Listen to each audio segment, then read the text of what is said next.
timu ya White Hart FC na tarigo cha youth buna naika ukomanya bori tangani oyo unakwegura ko tebinga egati mirobiryo bakobeka no kane kinga ngochi abare kobekete ni nkongo akurwa se ama somo gose ayo baro chikurwa se gosori yo amo na yucha youth ibogo orera egati emechando yabaire ire batabarbo gotakolibe ya se league yo ya FKF Division 2 asense moende gucha youth nigo batebrebuna mbachi kobeka omokia elio kane kinga ngusko abare ange nobora iwe ligi gucha youth nigo erechi point nyemaiga yetimu ekora ligi yo ya zone C ya FKF Division 2 eyere gucha stars korenga nere Victor Momanyi bachi go suyoro team manager bachi ko be kemirobere bene ko irera kerego sori ko be finali eyera chiko bachi point chinyinge kima anse chiko sori nye chitigalite.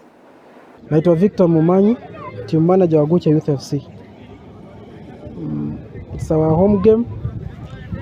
We trained for a win na imesha draw. Tunasemaga kwa game kuna lose, kuna win na kuna draw. Ime happen tumedraw. Like tumegawa point moja moja. Imekuwa game nzuri.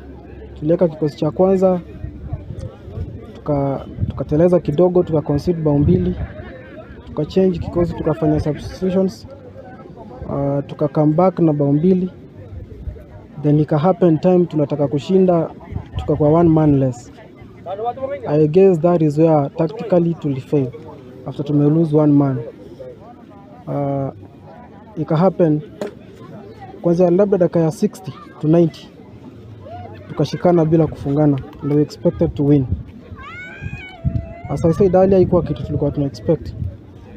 Since ni home ground, we were expecting a win, but game imesha draw. Saa hii tuko na difference ya point 4 na timu ambayo inaongoza yenye ni Gucha Stars. And still we are not going to give up. What we can promise our fans is that the next games tutahakikisha kwamba tumezishinda, including game ambayo tunacheza na Gucha Stars, because that is the game that is going to determine timu gani inaenda playoffs. I think kama umekuwa ukifuatilia game zetu, first leg was the same case. After we lost against Onenonam hapa Sameta, tulipiga draw mbili ndo tukaanza kushinda. I guess after players wetu wame lose, ukiangalia kwa ukifanya analysis, ukiangalia tangu ligi ianze tume lose game mbili, na ukiangalia after tume lose morale ya players wetu inarudi chini sana.